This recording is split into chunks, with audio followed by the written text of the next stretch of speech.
Hey, it's Darnell with D Grill, and it's the Monday before Thanksgiving, so I'm working on a turkey to do in the Weber Genesis 2 E310 propane gas grill. So I want to show you what I'm working with and what I've been working on here. Alright, so this is my present setup in my kitchen here.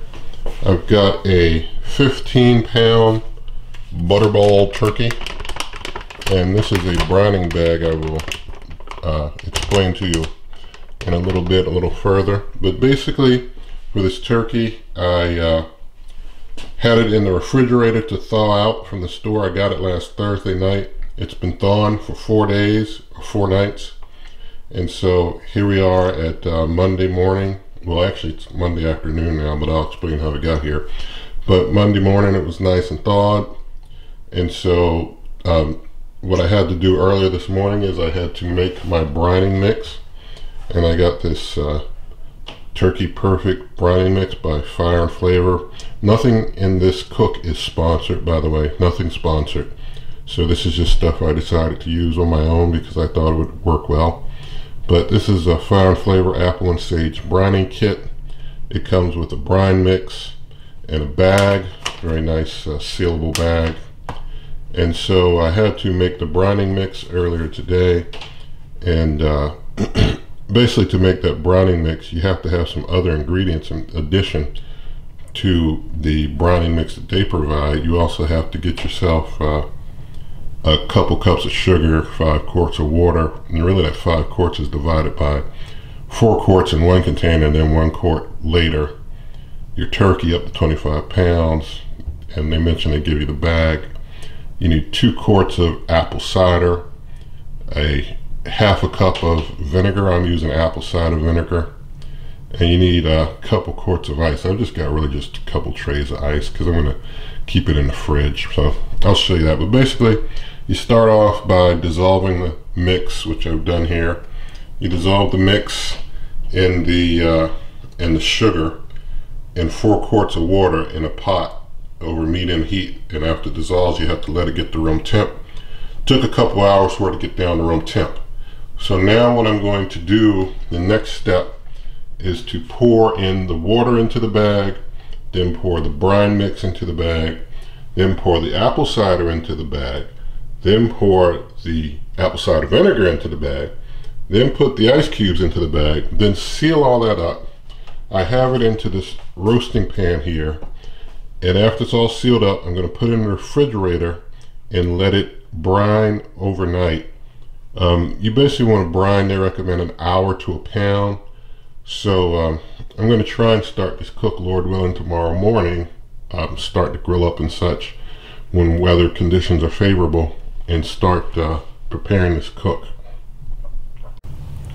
Alright, so I'm going to start pouring the ingredients into the bag as I mentioned I would, so that the brining can get going. And of course, before I put the turkey in this brining bag, when I took it out of the bag that it was in, I removed the innards from the front of it and from the back of it, and just discarded the bag and such, and made sure that the legs were no longer secured. The legs were secured around some skin, and just unsecured that. So now I'm pouring my brine mix in. Woo, a little spill, not much.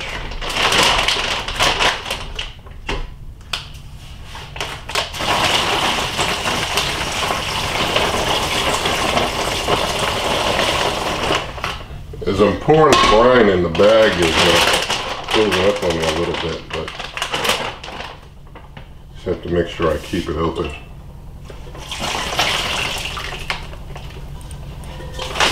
Alright, so got my water and my brine in. I'm going to pour my apple cider in.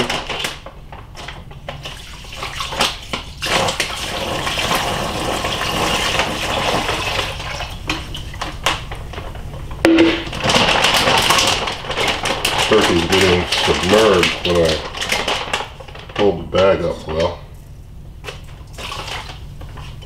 In goes the vinegar. roasting pan's helping the whole thing steady a little bit. Put this ice in here.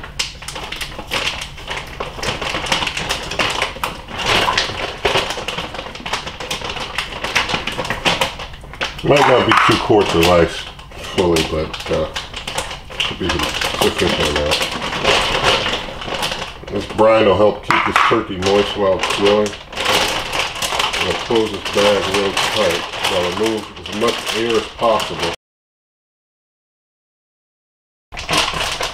Alright, so we got it well sealed now. Got all that brine in there. That bag. Kind of made a cryo bag of brine for it. So I'm going to let it sit in this bag of brine overnight and then pull it out. It's got the breast down, by the way. Breast down means legs down. And so going to leave that overnight in the fridge. Just slide it in the fridge, leave it like this overnight, and pull it out in the morning and we'll start to cook. Alright, so it's the next day. Turkey's been brining, and basically this is the Tuesday before Thanksgiving. So now I'm going to show you what I do to get that turkey out of the brine bag, get it prepared, and all set up for cooking. Okay, so what I've done is I basically took the bag, lifted it up while it was closed, put it in the sink here. You then can open the bag safely to get the turkey out. The pan that I had the turkey in is over here, and another sink over there. I'll clean that up later.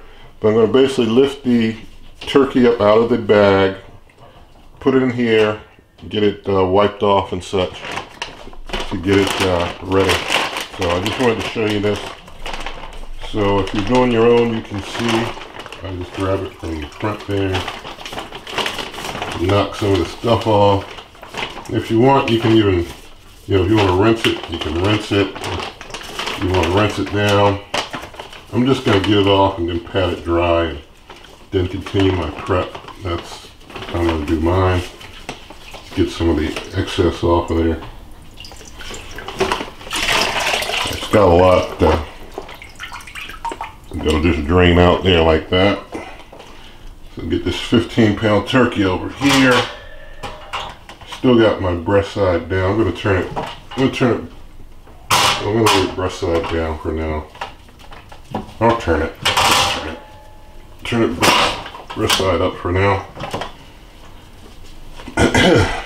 Alright, so let me show you what else I have to get this together. Alright, so I'm going to be inserting some things into the turkey. So what I've got here is some chopped up celery, a celery stalk, some chopped up onion, it's half an onion. That's 1 chopped celery stalk. I've got chopped up here also half a stick of butter.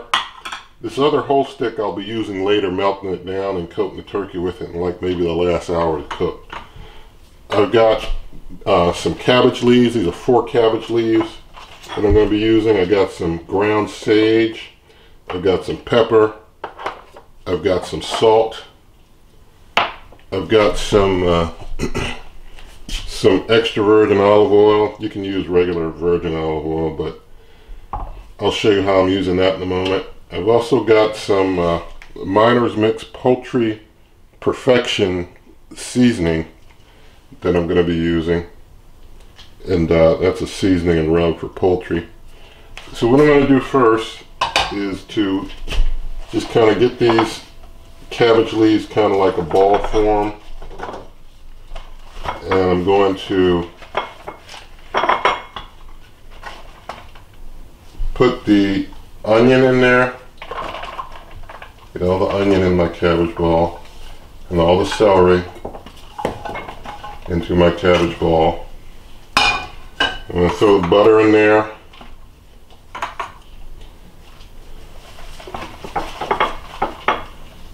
Make sure my ball is in good shape there.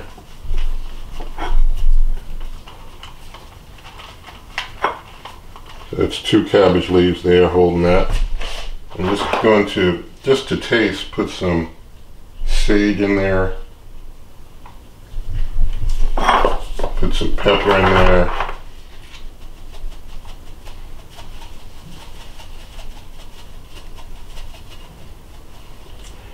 And put some salt on there. And now I'm going to close up this cabbage ball, and I'm going to take it into the turkey.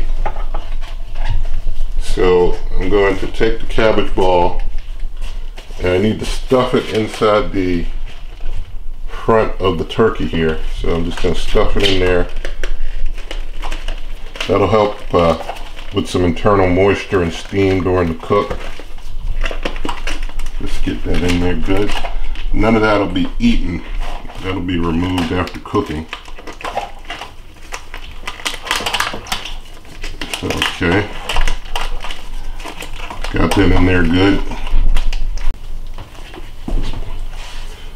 Alright, now I'm going to, I had to stop for a second to change my gloves out while I got some cooking twine.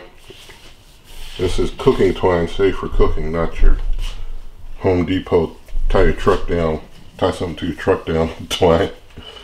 But it's going to take these legs, and I'm wondering if putting them under the skin that they were locked in when I got the turkey might work better in this case.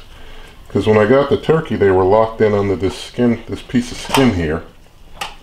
I would normally tie them with some twine, but I'm thinking just putting them back the way I got the turkey, since they were tucked in under the skin here, that might work for this particular case. Usually turkey legs and other turkeys I've gotten were tied together with some plastic, and I had to cut it to prepare the turkey. You don't want to cook any plastic on your turkey.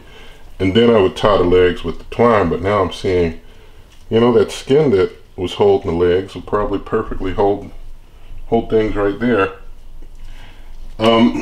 These wings, I probably can just tuck them in here on the back side like that. That's pretty good.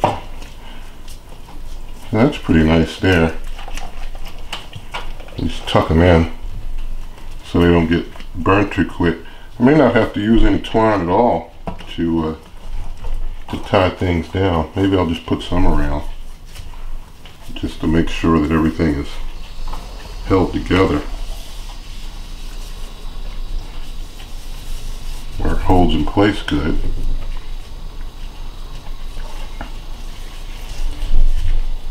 Well, I've got some oil in my bowl here on the side there.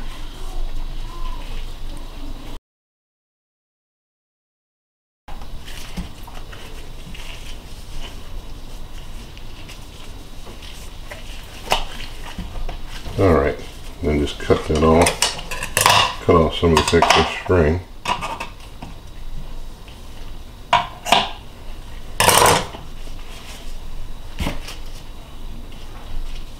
Alright, so now I'm going to just get one of the gloves I don't need off, and going to cover in oil here with the brush. Gonna brush oil all over both sides of this turkey good.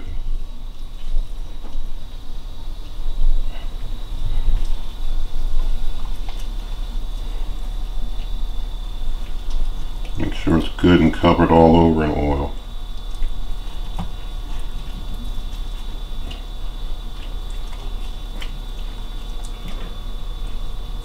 Alright.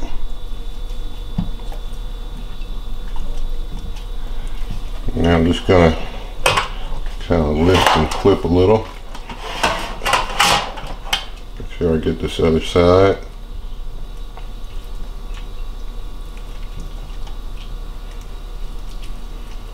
Get that under part good and coated.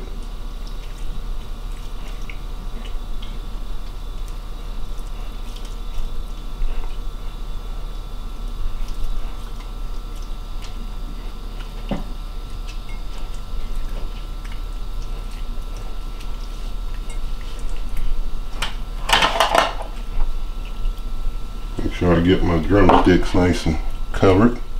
Now I'm going to take my poultry mix and just shake it over. That oil will help it stick.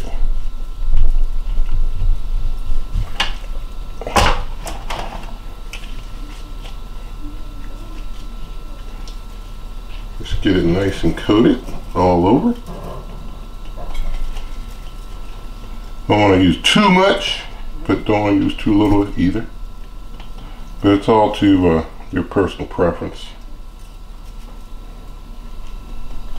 Alright, so now I'm going to go, now that I've got all that together, I'm going to go ahead and get the grill set up.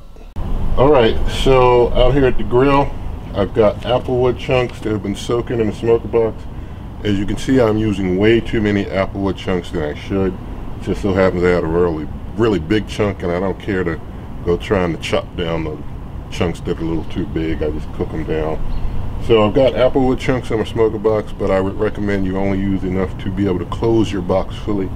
You don't have to be like me. This isn't actually correct procedure to have them all overflowing in the box. But anyway, I've got my smoker box there, my iGrill 3 ambient probe here. Gonna have the turkey sitting out here. I'm gonna be using a Weber roasting pan that I'll be showing you when I bring the turkey out after things are all warmed up and smoky. But for now, I'm just going to get the grill warmed up. If it'll start. Alright, took a few times, but that one started.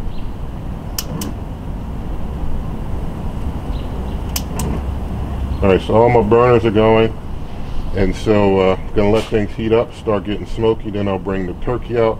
Cooking temp for this cook is going to be 325 degrees using that Applewood smoke. Our weather report for the day is as follows once my weather app comes up. Alright, it's 48 degrees and cloudy. Real feel is 55 degrees. And the real feel is 55 degrees, humidity 73%. There is 0 wind, which is great. There's no wind at the moment. And so the temp may go up to in the 60s today, low 60s, very low 60s. Early this morning is like 38. So I'm hoping the wind stays low, the weather warms up a little bit, you know, not to be too cool out here. So we'll see how this cook goes, and I'll bring you back when things are all warmed up and we're ready to put the turkey on. Alright, so the grill is nice and smoky. The temp is a little over the 350 range, but after I open it up, it'll come down and I'll get it right at that nice 325 range. I've got my roaster rack here. I'm going to put the turkey in the roaster rack breast side down, so the legs are going to be down in the roaster rack. Going to cook it like that for 2 hours at 325, and then after 2 hours I'm going to flip it so that the breast side is up and those legs are up in a nice traditional style for 2 more hours at that 325. Then that last hour, assuming this goes 5 hours, I'm going to coat it in some butter, melted butter, and let it cook that last hour. But I'm going to be keeping track of the temp with the iGrill 3 meat probes in the thigh and the breast after I flip it to that breast side up. So after 2 hours breast side down, I flip it breast side up. I'll stick those meat probes in so I can keep track of that temp. I want to make sure that that breast is at 165. Make sure that thigh is at a higher temp. I'm thinking it's like 170 or something like that. I'd have to look to make sure that I have it right, but I'll say it later and make sure that we have that accurate. So I'm going to go ahead and open things up. You can see my smoker box. I'm going to have to tame that fire down a little bit. I'm going to go ahead and turn my turkey onto the rack.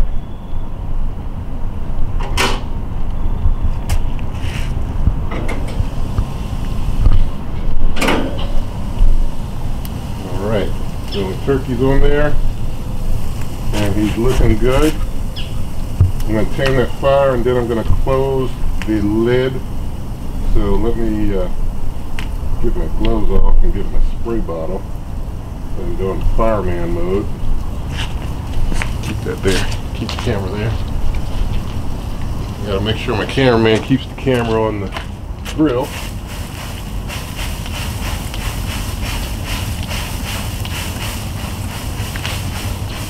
That's my oldest boy, by the way. Man in the camera.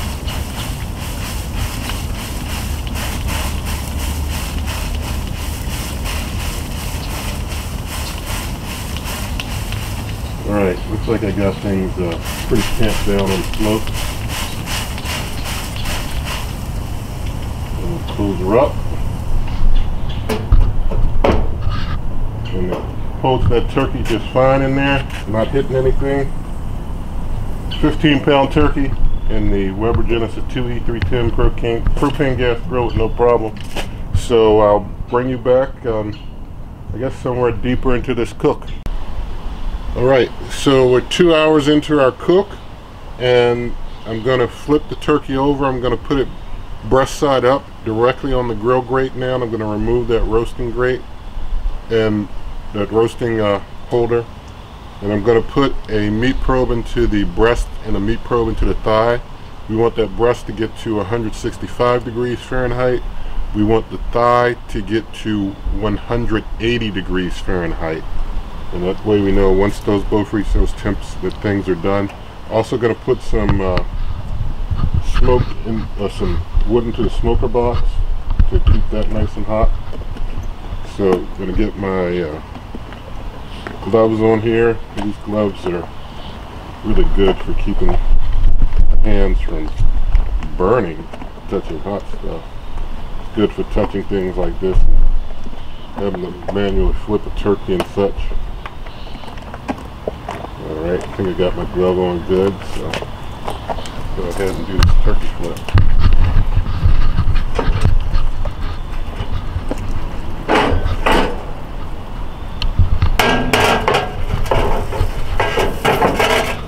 Alright, so the turkey is flipped now. I'll move it up a little bit. Now it's in nice position. Looks nice and traditional. Gonna try and get some meat probes in.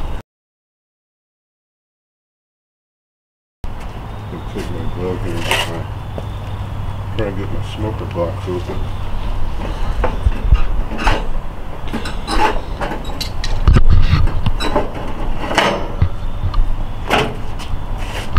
I'll get those gloves cleaned off later after I get this all set up.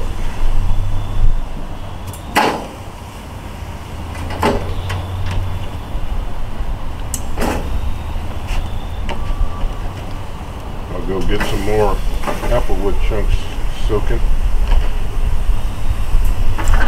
I'm hoping that things are near done in a couple of hours, and I'll coat it in a stick of melted butter. Maybe put some more wood in there. Alright, that looks good. I have to adjust it a little bit.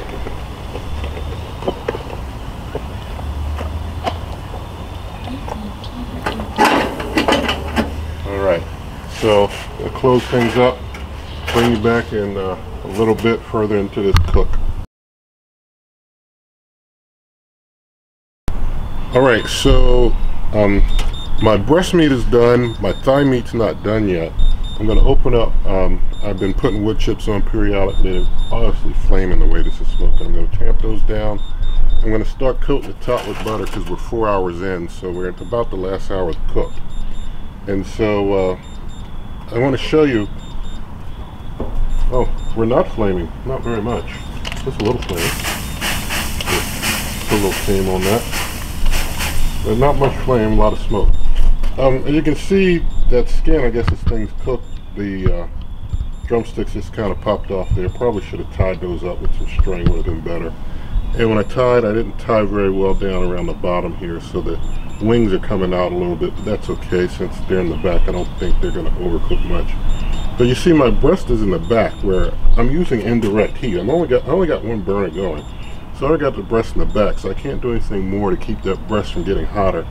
But my thigh down here still needs to get hotter.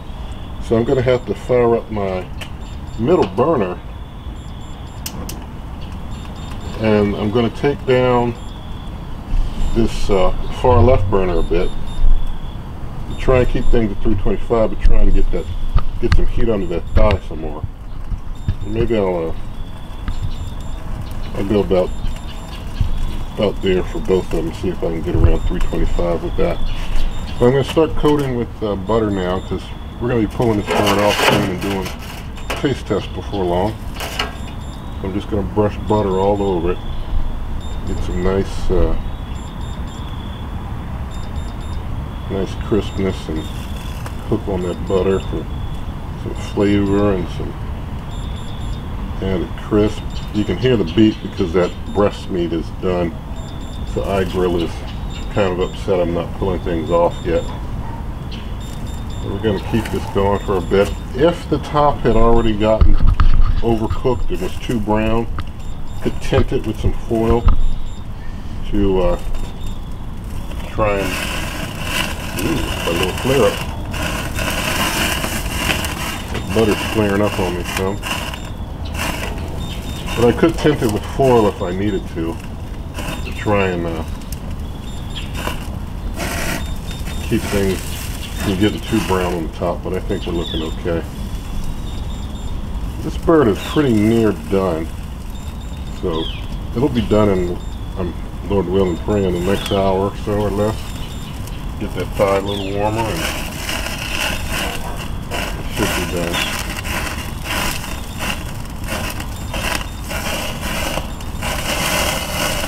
Getting through the last of my butter.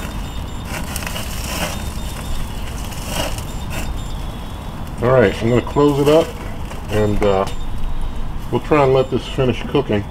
I'll bring you back and we'll see how it finishes up.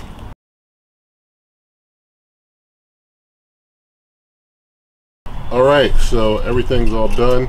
The thigh meat's done. The breast meat went a little over, but you know I prefer mine a little over anyway. So it's all good. So I'm going to open it up. We're going to see what we got. We're going to take it out and get set up for that taste test. There we have it. I'm going to turn those burners off. Got that front a little more done because that's where the heat mostly was. So I'm just going to go ahead and tongue it. Set it right there. I'll take it on in like that for the taste test. Alright, my turkey's inside. It's nice and safe. Forgot one thing I'm going to do. I'm going to just cover it and leave it here for 30 minutes just to rest. Let some of that sort of juices reabsorb and such. Similar to with other meats, I'm just not going to like seal it tight. Like, you know, with briskets and such, I put them in the cooler. I'm just putting a little something over that just to set over top of it like that and let it rest for 30 minutes, you know, so that no flies, even though I don't have any flies in the house, but you know, nothing flies on it or anything like that. So just leave it there 30 minutes and then we'll do taste tests. Alright, so our turkey has had its 30 minutes of rest time. So I'm going to take the lid off here. And we're going to get a cut for our taste test. Let me get myself a fork, which I'll need to help pull that piece off. I'm going to cut right in there.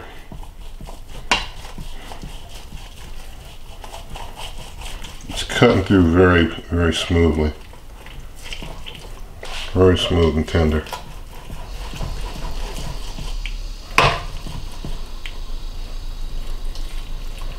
See if I can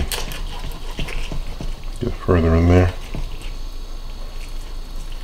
I'll be able to take that off. I thought I could take that off with a knife, but I got a little piece of skin still on there. Alright.